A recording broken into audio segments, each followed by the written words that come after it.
अपना गौरव भूलना मत। वन में रहने वाले वनवासियों, तुम उस वंश के हो, उस खानदान के हो कि तुम्हारी पूर्वजों की पीढ़ी ने भगवान राम का साथ जिस प्रकार दिया था, अब हम प्रार्थना करेंगे, अब तुम्हारी फिर जरूरत है, अब तुम्हें हिंदू राष्ट्र का साथ देना पड़ेगा।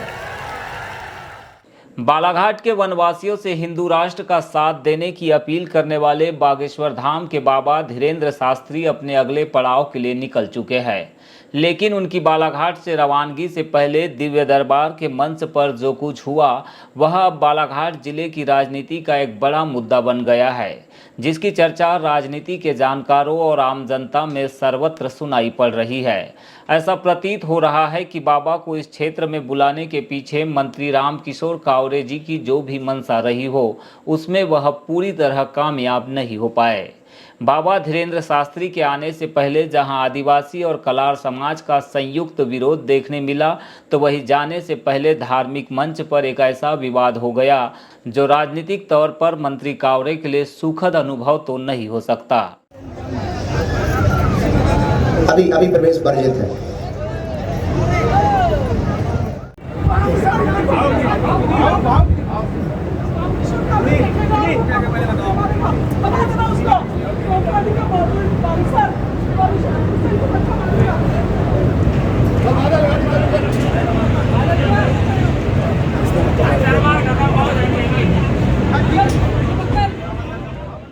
बागेश्वर धाम के बाबा धीरेन्द्र शास्त्री की वनवासी राम कथा ने भले ही हजारों लोगों को धर्म के प्रति आकर्षित किया हो, लोगों को भाव विभोर किया हो, उन्हें कथित दिव्यता का एहसास कराया हो, लेकिन उनके दिव्य दरबार से सत्तासीन सरकार के एक कद्दावर नेता का दुखी मन से रूठ कर चले जाना कार्यक्रम के मुख्य यजमान मंत्री कावरे के लिए असहज होने से कम नहीं है। विपक्ष के नेता इस पूरे घटनाक्रम को किस नज़रिए से देखते हैं, फिलहाल कुछ भी कहना संभव नहीं, लेकिन इस विवाद के बाद खुद को अपमानित महसूस करने वाले नेता गौरीशंकर बिसेन ने जिस तरह से मीडिया रिपोर्ट्स पर सवाल उठाए, उससे जाहिर होता है कि पार्टी और नेता दोनों की छवि पर इसका तेजी से बुरा असर हुआ है।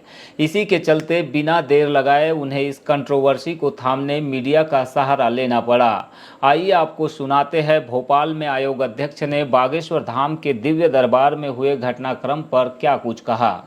जब उनका दिव्य दर्शन का कार्य चल रहा था तो मुझे भी लगा कि देखना चाहिए। मैं गया तो उनके जो सुरक्षा के लोग थे उन्होंने कहा कि भाई इस समय में मंच पे जाना उचित नहीं है, तो वहाँ रुक गए।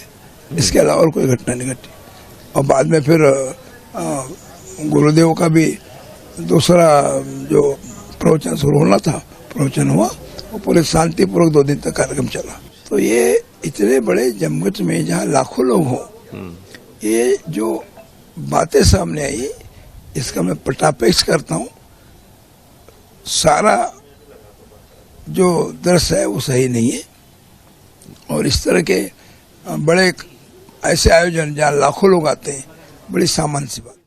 आपको बता दें कि 24 मई को भादुकोटा में चल रही वनवासी राम कथा के तहत पंडित धीरेन्द्र शास्त्री का दिव्य दरबार लगा हुआ था। इस दिव्य दरबार में कथित भूत प्रेत की बाधाओं से ग्रसित, बीमारी एवं अन्य मुद्दों से परेशान लोग अपनी हाजिरी बाबा के दरबार में लगा रहे थे। इसी दौरान बालाघाट के विधायक और आयोग के अध्यक्ष गौरीशंकर बिसेन बाबा तक पहुँचने के लिए सीधे मंच पर चढ़ गए, जिसके चलते उन्हें बाबा तक पहुँचने के लिए उनके बाउंसरों से भिड़ना पड़ गया। ऐसा बताया जा रहा है कि बाउंसरों ने उन्हें धक्का दे दिया, जिसके चलते आयोग अध्यक्ष भी एग्रेसिव हो गए। इसी बात को लेकर विधायक गौरीशंकर बिसेन और उनकी बेटी मौसम हरिनखेड़े कार्यक्रम से ही रातों रात लौट आए। हालांकि लौटते लौटते उनकी पुत्री मौसम हरिनखेड़े की आंखों में एक अलग ही पीड़ा नजर आई, जिसके चलते उन्हें मंत्री का नाम लेकर यह तक कहना पड़ गया कि समझा देना, कोई बाउंसर क्या गौरीशंकर बिसेन को धक्का मारेंगे।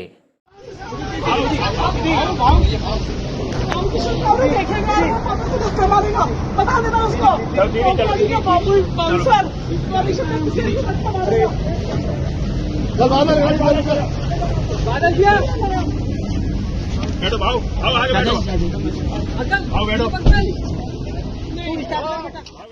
देखने के लिए नहीं है यहाँ पे।